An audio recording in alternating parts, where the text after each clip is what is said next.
Una po namin naging coordination before we start the Boss Ironman Motorcycle Challenge noong last January and February is with the Land Transportation Office.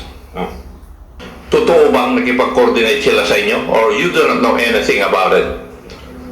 What was the basis of your action?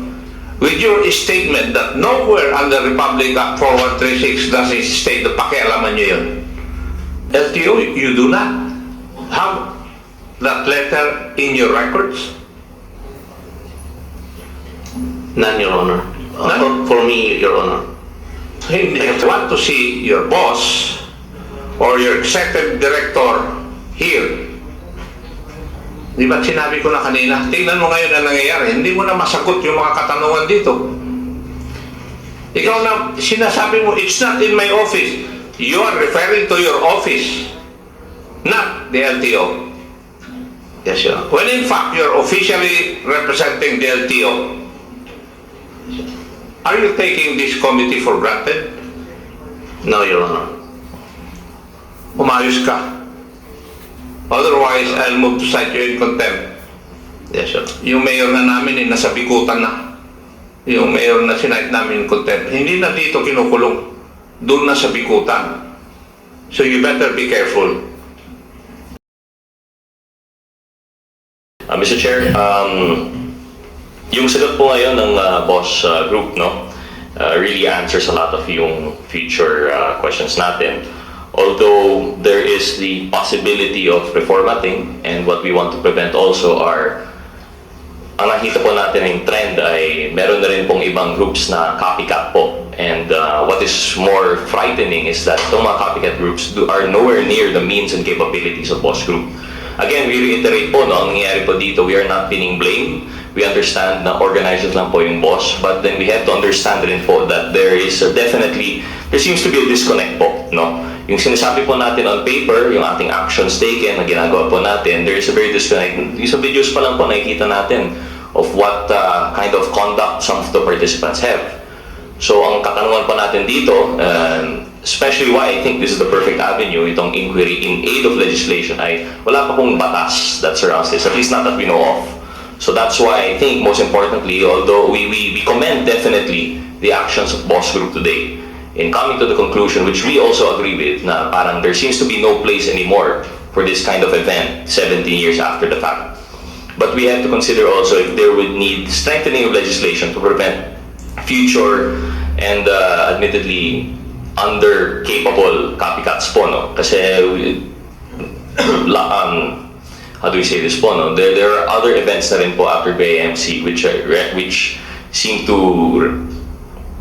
hindi na po nila kaya. There seem to be a big replication. Tama po yung sinasabi po nila after the pandemic, nag-boom po yung motorcycle industry. So I think it's very important to be considered this not only for the BAMC but for the state of motorcycle, the state of the motorcycle industry in general po, no? So with that introductory portion out of the way, Mr. Chair, I'd like to ask lang po, no, in relation to the organization of this BAMC, Mr. Chair, maybe ask from the Boss Group, ano po yung permits that, or sino pong government agencies ang involved po dito? Because of course, we understand this would not be possible without yung kanilang government partners.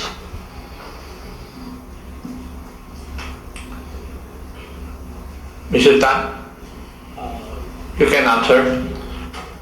Yes, Mr. Chair. We have sent letters to the LGUs, to the Philippine National Police, and coordinated with them ahead of time.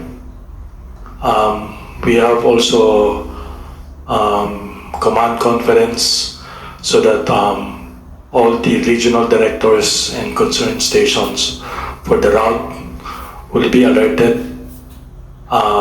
We have sent letters to the partner LGUs and governors' offices, no, for the route, especially on where we're going to have a checkpoint.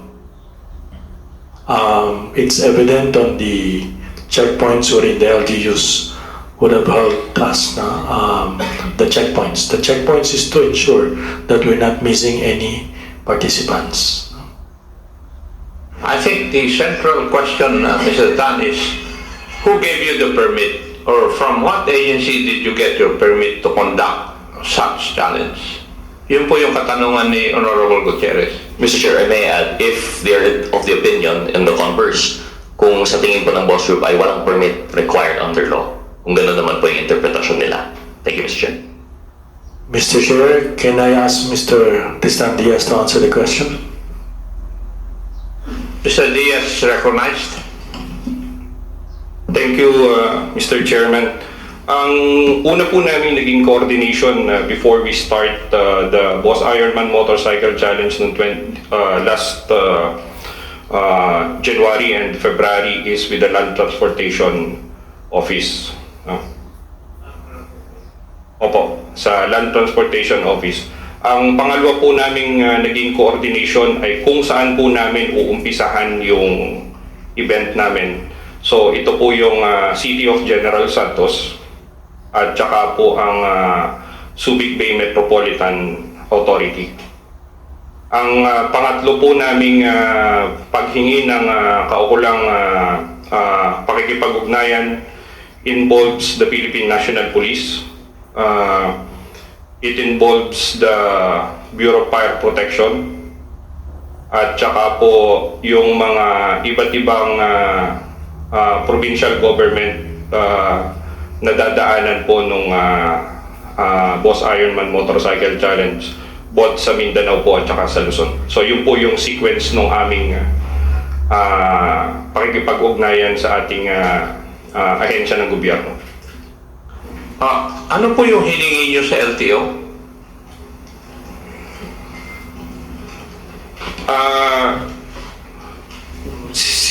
Ang sinabi po namin sa LTO ay kami po ay magkukonduct ng Boss Ironman Motorcycle Challenge.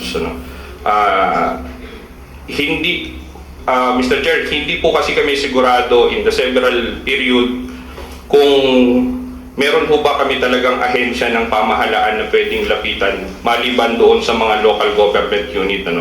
So kaya po kami nagpunta sa LTO dahil sila naman po ang in charge sa ating mga sa transportation at saka sa mga rehistro ng mga sasakyan.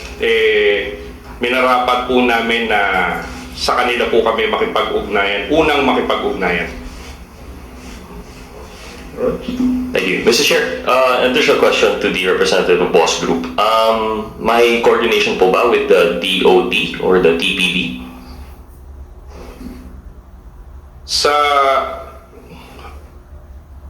Mr. Chair, meron pong coordination kaming ginawa sa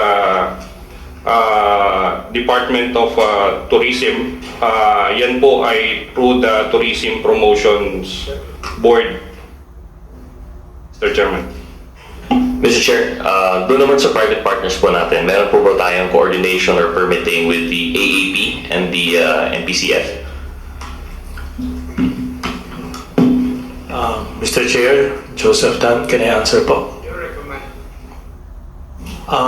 With the AAP, wala po kasi it's a private organization.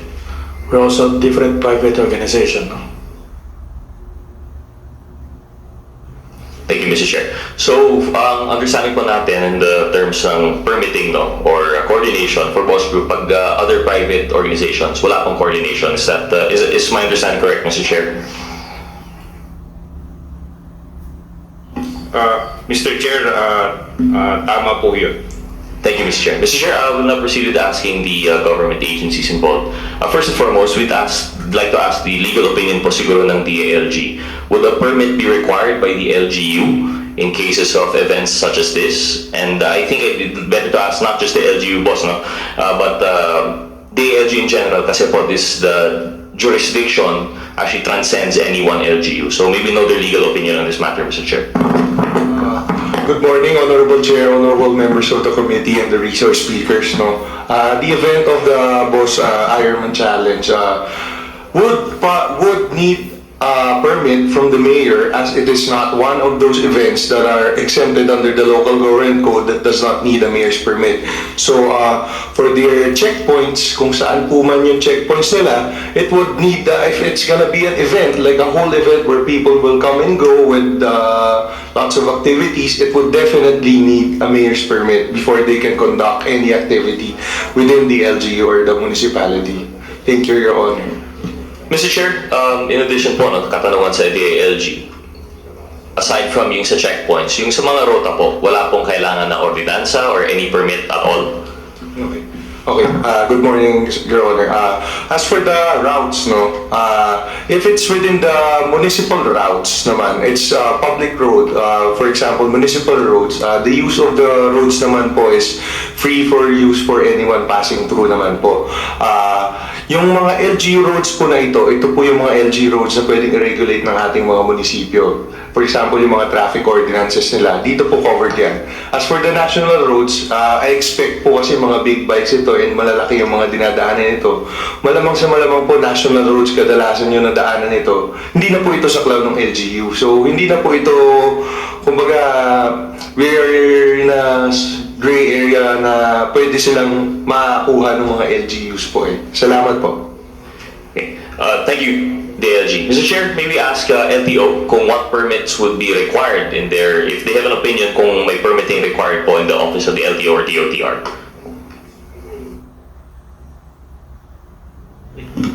Mr. Chair, for DOTR, no permits were given or requested from our office. Thank you. Mr. Chair, but legal opinion, does the LTO or DOTR have an opinion na kailangan po ba ng permit? None, Your Honor. Mr. Chair, same po yan with LTO, no? Anong sagot ng LTO? Hindi yung pagtango. None, Your Honor. You do not have to issue a permit. Yes, Your Honor. If I remember it right, there are two laws which can be violated insofar as this event is concerned. The Local Government Code and the Land Transportation Code of the Philippines, or 4136 if I remember it right, tsaka 7160. Kayo po ang agency na nagpapatupad ng 4136 at hindi nyo alam. And I think you have listened to the boss representative that they asked permission from you or they coordinated with your office. First question, totoo bang nakipag-coordinate sila sa inyo or you do not know anything about it? Your Honor, for the 2024 event, I believe the coordination that is referred to by this or the organizer is related to the order of LTO in October 2023 that they will stop and desist from conducting this activity. There was an anonymous complaint that was referred to LTO and the LTO decided on that. And that order was signed by the head of the LTO. Yes, Your Honor. Was it properly received by the boss officers or organizers? Yes, Your Honor. That's why they filed a motion for reconsideration. And what was your action insofar as the MR is concerned? In the succeeding evaluation of the office, Your Honor, the LTO find that the boss, there's merit on their appeal, so the order for them to desist from conducting this activity was rescinded. Yes, Your Honor. Okay. Please proceed. Thank you, Mr. Chair. Mr. Chair, may we know from the PNP if, in their opinion, kailangan po ng permit? And if so, nagbigay po ba sila ng permit? Who will answer for the PNP? Who is the most senior among the generals present today?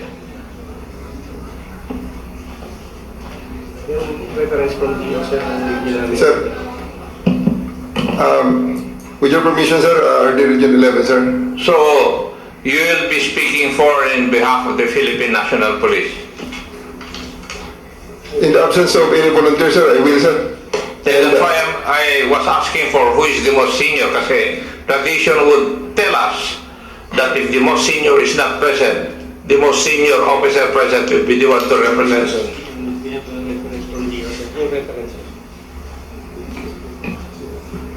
Sir, Yeah, please state your name. I'm the most senior as far as the regional directors are concerned. Sir, Please answer the question of the Honorable Gutierrez. the question about the need for a permit from the concerned government agencies. My answer is yes, sir. A permit from the local government units and the LTO so that these agencies will properly check the preparations of the organizers. There will be consultation with the participants and they ensure that no one will be become victims or walang ma-aksidente ito sa event na po ito. So, kailangan yung dumaan sa agencies, merong scrutiny, merong ma-check maigi sa itong event na ito, preparations. Thank you, sir. Mr. Chair, most respectfully, we'd like to ask, we understand the opinion of the PNP, but we'd like to check po if their opinion, kung may permit from the PNP po. We'd like to clarify that. If they are of the legal opinion for the PNP, kung required po na magbigay rin ng PNP ng permitting po, Mr. Chair. Boss, you coordinated with what unit of the PNP?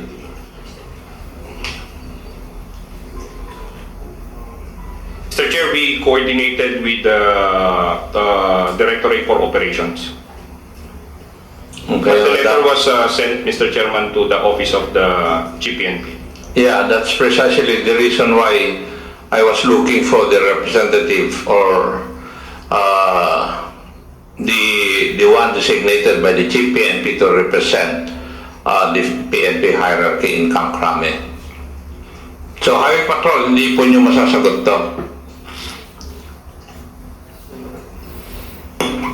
Thank you very much, sir. On the part of the Highway Patrol, sir, we only received memo from DO for the assistance, motorist assistance to be rendered sa activity ng Boss Airman. But we did not issue permit or deny any permit on that occasion, sir.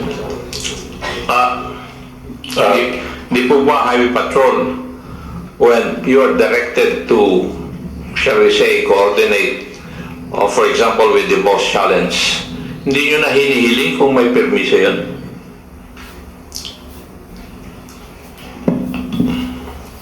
We just rely on the memo coming from the higher headquarters, sir. Thank you. You were raising your hand, yung most senior RD? Sir, ito po yung request po nila sa amin sa PNP, mobile security and motorcycle assistance, deployment of medical teams, road security, traffic marshal management, overt and overt area security, including AO9K9 in all phases of engagement, creation of quick reaction force, and our collaboration with other government agencies and intelligence coverage. Ito po yung pinaprovide ng Philippine National Police. Nare-request nila sa amin, sir. When you provided such, or when you acceded to their request, did you not even verify whether they had an authority to conduct such?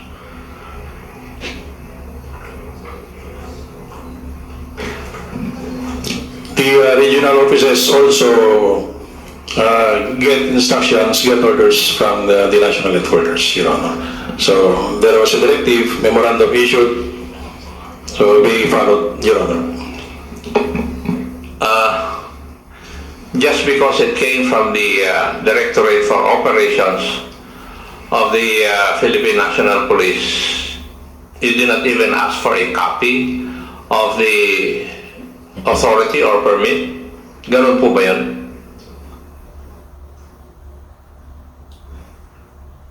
Kasi yun po yung conclusion ko sa mga sagot po ninyo eh.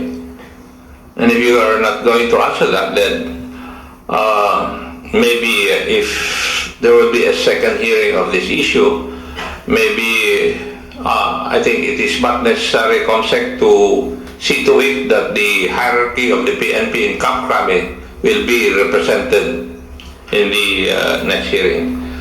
Please proceed, Honorable Gutierrez. Mr. Chair, with the indulgence of Congrats Gutierrez, gusto ko lang mag-interject dun sa concern. Yes, you're recognized, Honorable Sita. Mr. Chair, for LTO, pamilyar kayo siyempre sa Republic Act 4136, tama po ba, Mr. Chair? Of course, I will recognize, Your Honor. Yes, Your Honor. So nakita po ninyo yung present nating video. Mayroon po ba dong violation sa reckless driving? Yes, Your Honor. That's under the traffic part of the 4136. Okay. Yes, Your Honor. And napansin po ba ninyo yung gaano kalalakas yung kanilang auxiliary lights? Yes, Your Honor. So that's why we listed the possible violations, reckless speeding, and illegal modification. So, in the event na may magre-request uli sa inyo, maiisip po ba, Mr. Chair, ng LTO na dapat definitely i-deny nyo yung request? Tama po ba, Mr. Chair? In compliance with Republic Act 4136.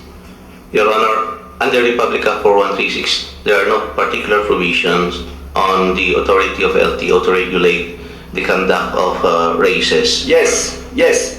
Pero, syempre, pag magaling kang mag-isip, o gusto natin sabihin na walang authority ang LTO to regulate yung mga ganong event, so papayagan nyo, pag nag-coordinate, then babantayan nyo na lang, pag nag-violate, saka nyo huhulihin. Yung po ba ang gusto ninyo sabihin?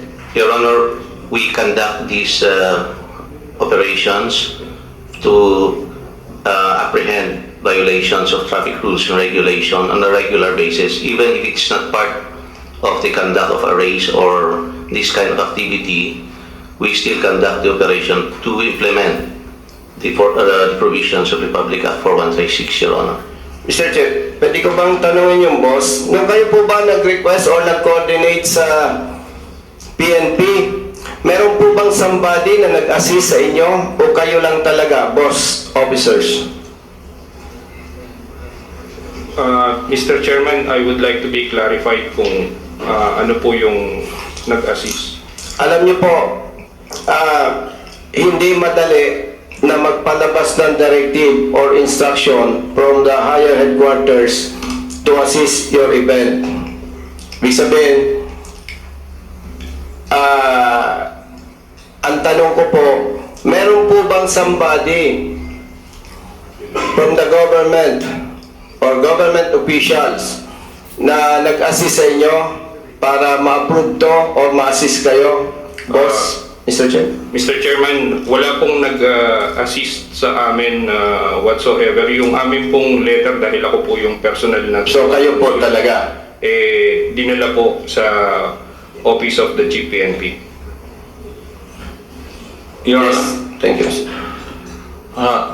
LTO, hindi ko makuha yung kasagutan ko ninyo sa tanong ni Honorable Busita eh. Sabi nyo, nowhere in RA 4136 does it state na kayo po ang may control dun sa mga ganitong event. Tama po ba? Yes, Your Honor. Oh, pero sinabi nyo po kanina na sumulat po yung boss sa inyo and then you acted on it. As a matter of fact, you sent them a letter to cease and desist. Di ba? And then, nag-file ang boss ng motion for reconsideration, pinayagan nyo na.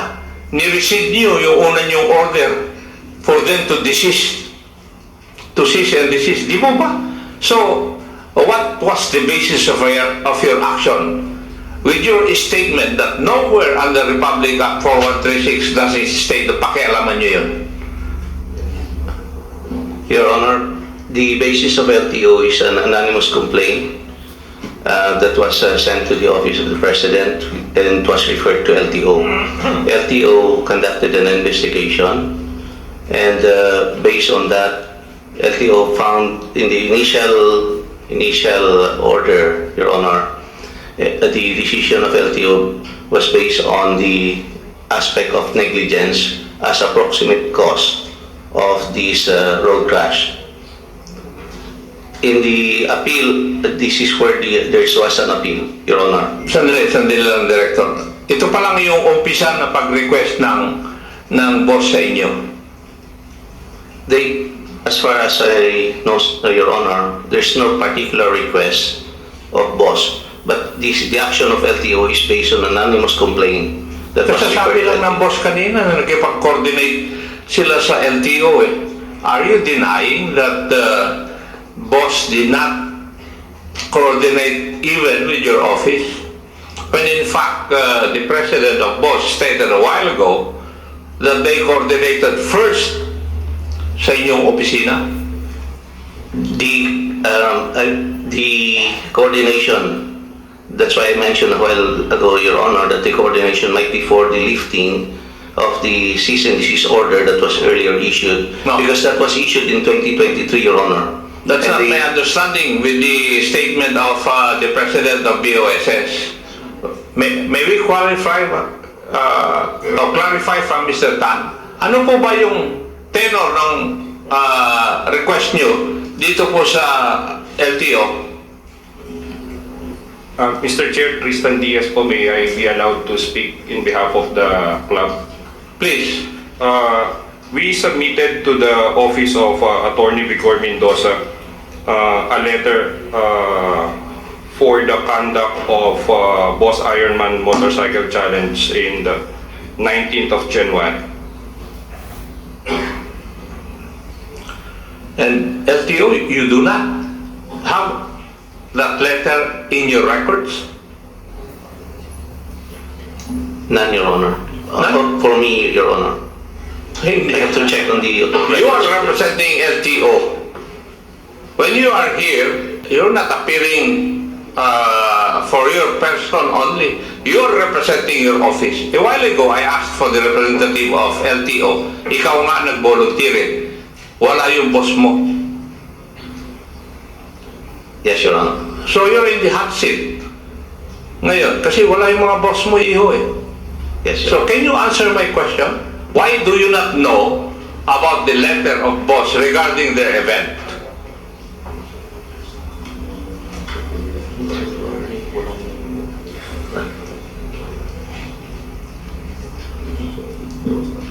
Your Honor, the letter was not referred to my office. It was just probably in the office of the Assistant Secretary. Unfortunately, I don't have a copy of it. I'll repeat my order. I want to see your boss or your executive director here. Di ba sinabi ko na kanina? Tingnan mo ngayon ang nangyayari. Hindi mo na masagot yung mga katanungan dito. Ikaw na sinasabi mo, it's not in my office. You are referring to your office, not the LTO. Yes, Your Honor. When in fact, you're officially representing the LTO. Are you taking this committee for granted? No, Your Honor. Umayos ka. Otherwise, I'll move to cite you in contempt. Yes, Your Honor. Yung mayor na namin eh, nasa bikutan na. Yung mayor na sinite namin in contempt. Hindi na dito kinukulong.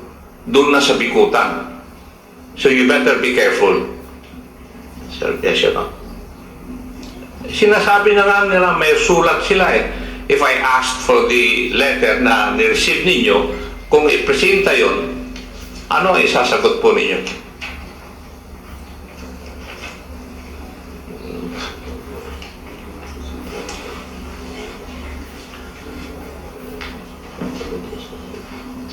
Can proceed. Thank you, Mr. Chair. Mr. Chair, in the interest of service, may conflict po sa posisyon ng LTO eh. Why? Siyempre, pag nag-run kayo ng request ng boss, nakatali na kayo, di na ninyo pwedeng hulihin. At yun, Mr. Chair, ang nangyari. Tama po ba, LTO?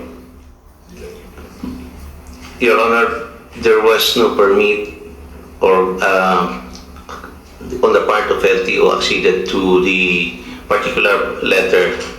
As far as I know, Your Honor, that's why I'm sorry, I cannot answer, Your Honor. So, hindi yes, Mr. Chair. Mr. Tan, Yes, Your Honor. you said that you sent a letter to LTO. Could you please provide this committee a copy of such letter? Yes, sir. Thank you. Please proceed. Mr. So, Chair. yung boss na coordinate sa LTO, right? Para doon sa event? Di po ba? I'm sorry, Your Honor, I have to check Okay. my record. Thank you, Mr. Chair. Boss, meron kayong coordination sa LTO, di po ba? Mr. Chairman, opo, meron po. Yung coordination po ba nyo, anong tema? Siyempre, hindi kayo humingi ng, ano ba, humingi kayo permit or assistance or ano po? Yung una po naming sulat is informing the Land Transportation Office of the event. So, in-inform lang po ninyo. Tama po. Yes, sir. Kasi ang nasa amin po kasi, ang position po kasi namin doon sa naging reversal noong o granting ng motion for reconsideration na nagsasabi po na we can proceed with the conduct of Boss Ironman Challenge. Sa kanila, yun naman po ay position ng LTO. Hindi na po namin inulit yung sa sulat namin na kami ay humihingi ng permiso. Tama po. Opo. Pero sinasabi po, you can proceed with your event. Tama po? Doon po sa desisyon nila sa reversal. Yes, Mr. Chair. Hindi lang literal na permit, pero pinayagan po kayo. In other words, kaya hindi sila nag-operate against your event. Same with PNP. Mr. Chair, sa PNP, nagbaba ng directive ang DO, Directorate for Operations, to assist boss doon sa challenge nila sa active event. So, same with LTO. Kaya po talagang may mali Mr. Chair. HPG. Para sa inyo po ba may violations yung event? Wala. On the part of the HPG, sir, not the event, but there are violations committed by the riders. Yes. Yes, sir. So dahil may instruction sa iyo, i-assist ninyo, wala na kayong ginawang panghuhuli doon, tama po.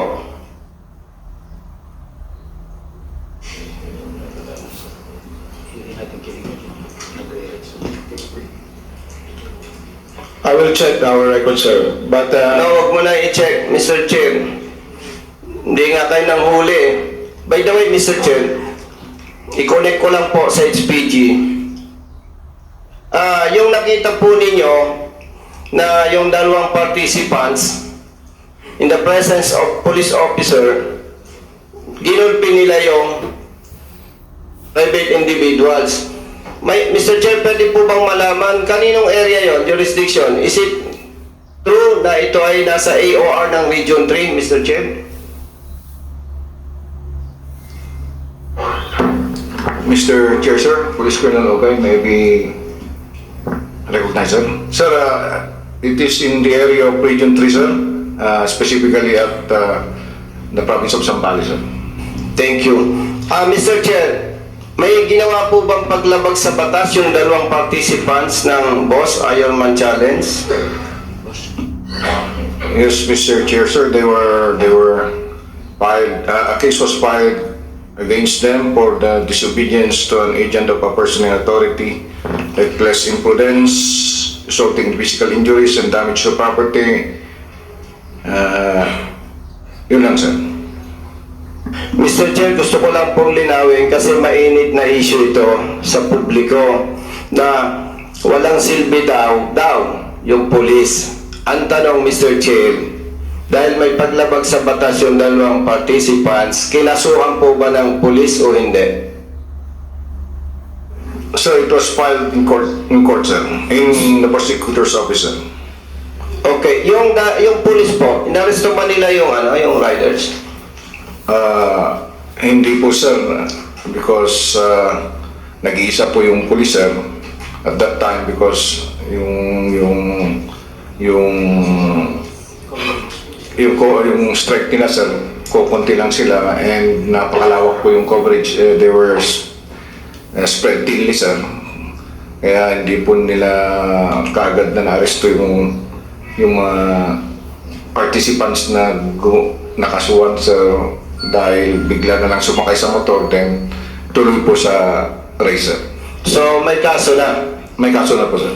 Mr. Chair, kung pwede lang may submit po ng Region 3 yung documents na talagang sinampan nila ito ng kaso, itong dalawang riders, itong dalawang participants. Pwede po ba, Mr. Chair? Pwede po, Mr. Please submit Thank you. the requested documents to this committee.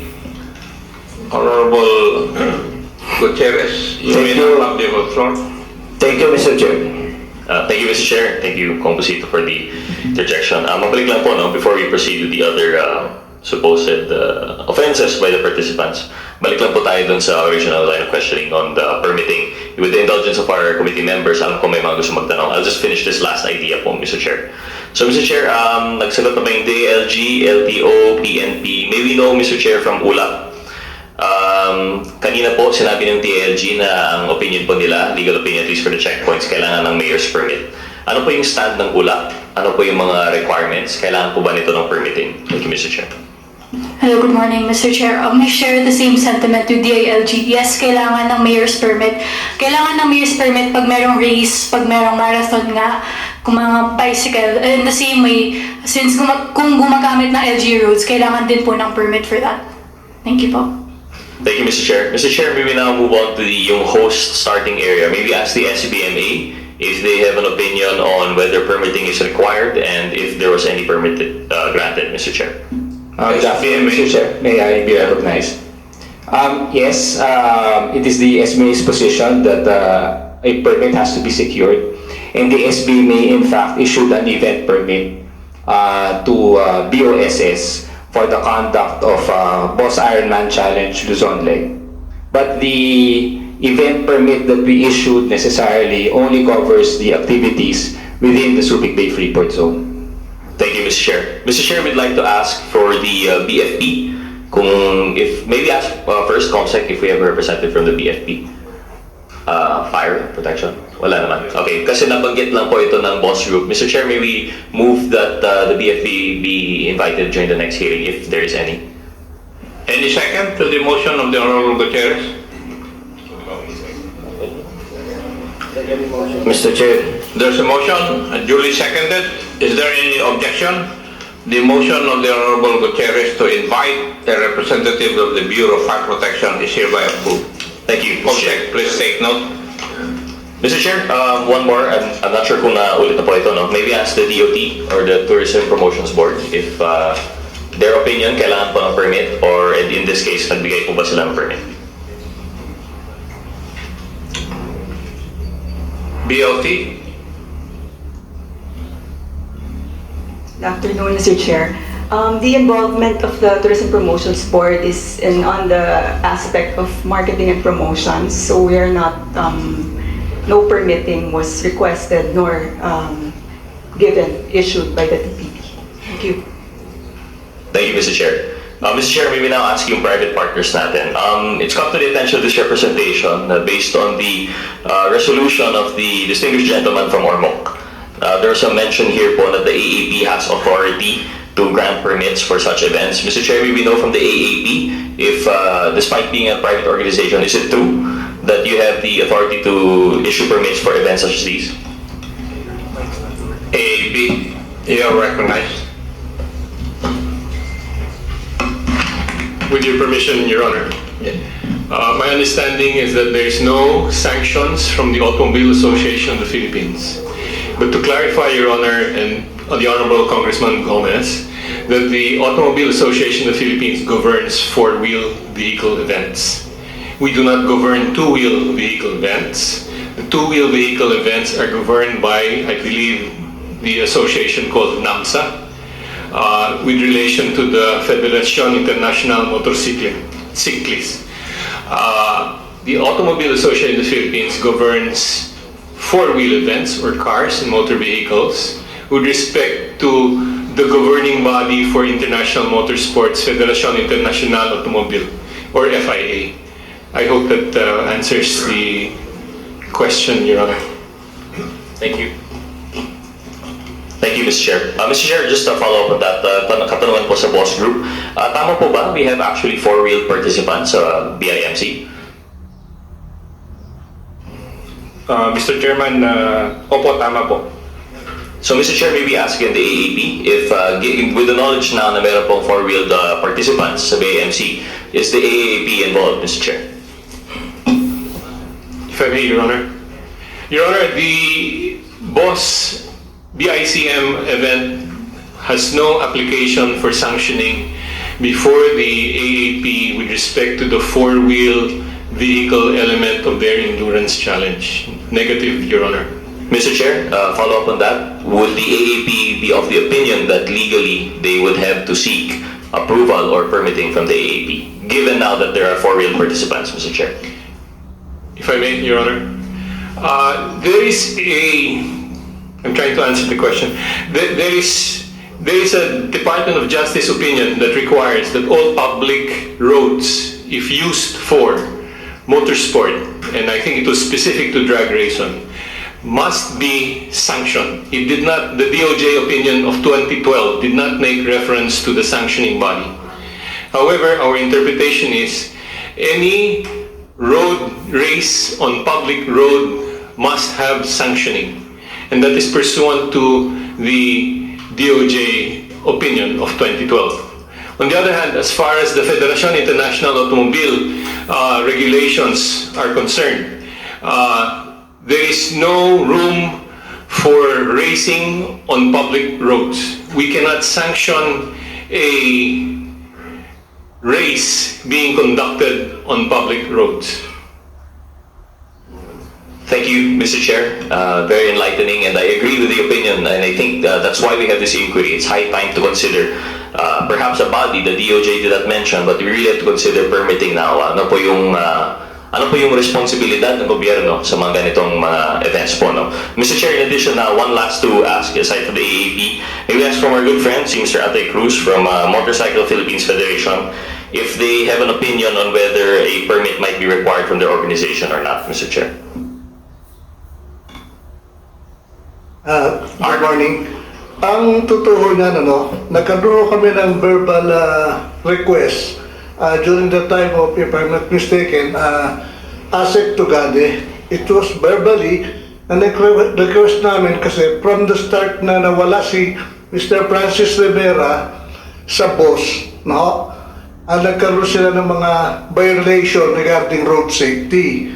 So, inoppose namin yan, then etong lately, nung nagkaroon ng aksidente, verbally, nag-request kami sa LTO, if I'm not mistaken, yung kausap namin si ASEC Tugade, kaya nagkaroon ho yan ng hold order, hindi binigyan ng permit ng LTO yan, kaya siguro nag-request ang boss na ipayagan sila, kasi ang gusto namin dyan, una-una, the LTO, tingnan nila yung roadworthiness nung mga motor na gagamitin. Second, yung mga rider na mga magpa-participate dyan, are they yung license kung sila. Kaya gusto namin, request namin, verbally, what happened there is, verbally, inoppose muna namin sana, wag muna makuha kasi yung before 2024, nagkaroon ng aksidente yan eh. Kaya as a road safety advocate, lumapit kami sa LTO regarding that. Para yung sa pre-inspection. Thank you, Mr. Chair. So, Mr. Chair, I bring this up po, I actually have more questions, more on the measures, actions taken, but given that I know some of our colleagues here also have questions, I'll be reserving those for the second round. But in the meantime, Mr. Chair, before I conclude this line of questioning, I'd like to reiterate po yung findings po natin dito that out of all of the government stakeholders that we have questioned, it is only the DILG and yung ULAC po that have an opinion that a mayor's permit is required. Nothing in our laws, in their mandates, require permitting po sa kanilang groups. But personal opinion po, and I hope this is shared, I don't know if the committee members share this, I think all of the stakeholders mentioned, all of the government agencies have a part in this. So I think they should play a part in permitting, and I think this is something we should consider in future legislation. With that, Mr. Chair, just a final mention, just in case hindi na magka-second round, I'd like to request for the following. I'd also like to move, Mr. Chair, that we invite the DOJ, that they may further elucidate po yung ruling that was mentioned by the AAP. I'd like to move for their invitation. Is there a second? Yes. Any objection to the motion of the Honorable Gutierrez to invite a representative from DOJ? Hearing none, the motion is carried. Comsec, please take note. Thank you, Mr. Chair, and in addition to that, may we request from the boss group all of the letters for coordination that they have filed with these government agencies, and maybe also ask Mr. Chair for a copy of their sample waiver that they have made their participants sign. Yun lamang po. Thank you very much, Mr. Chair. From the boss, did you get the request of the Honorable Gutierrez? Mr. Chairman, opo, lahat po yan ay ibibigay namin today. Marami po salamat.